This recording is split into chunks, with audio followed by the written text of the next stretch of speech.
타로 상담의 단계는 관계 형성, 명료화, 질문하기, 카드 배열 선택, 해석하기의 단계를 거쳐서 진행하게 됩니다. 그러면 여러분들 타로 상담할 때 주의할 점은 뭐가 있을까요? 첫 번째, 타로 카드에서의 가장 중요한 핵심은 타로 카드가 아니라 바로 내담자입니다. 상담을 받는 사람입니다. 내담자의 이야기에 집중하기 위해서는 타로 카드가 없어도 됩니다.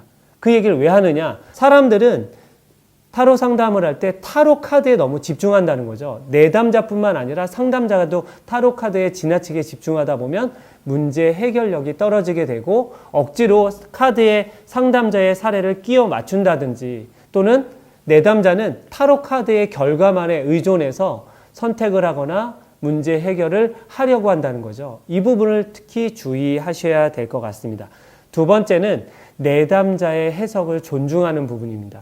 우리가 타로 카드의 기본 해석을 배울 텐데요. 또 타로 카드를 통해서 내담자의 문제를 도와주는 방법을 배울 겁니다. 그런데 내담자가 만약에 타로 카드와 다른 답을 했다면 뭐라고 하시겠어요?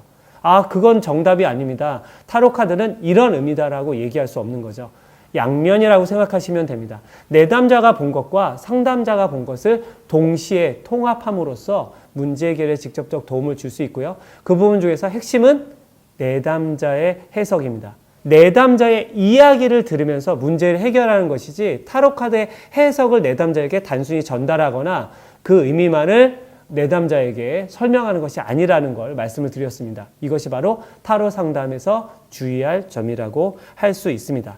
그럼 내담자는 타로 상담을 통해서 뭔가를 알게 된다면 그것이 직접적으로 자신의 삶을 바꿀 수 있는, 문제 해결할 수 있는 실마리가 될 수 있을 텐데요. 그걸 우리는 통찰이라고 합니다. 삶의 어떠한 문제들 전반의 그 내용들을 파악하고 해석하게 되고 자신감을 가지고 자존감을 가지고 문제 해결력을 갖게 되는 거죠.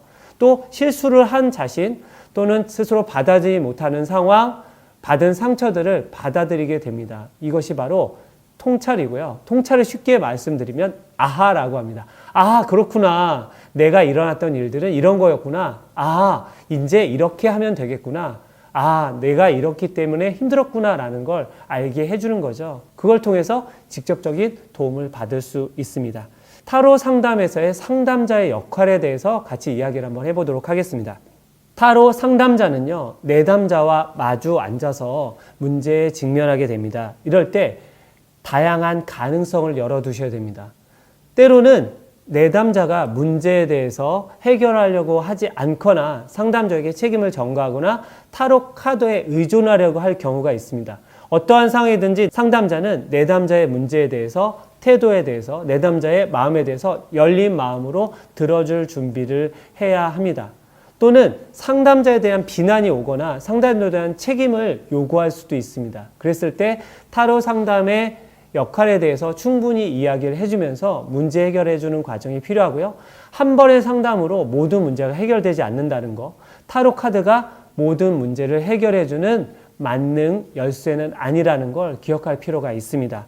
또한 내담자의 통찰을 도움으로써 궁극적으로는 상담자가 내담자의 문제를 조력하는 역할을 하게 되고요. 상담자가 내담자의 문제를 해결해 주는 문제 해결사가 아니라 내담자의 문제를 함께 탐색해 주는 또 문제 해결을 조언해 주고 도와주는 역할을 한다는 것을 기억하시고 내담자가 상담자에게 의존하지 않고 자신의 문제를 통찰할 수 있는 힘을 키워주는 것이 가장 핵심이라고 할 수 있습니다.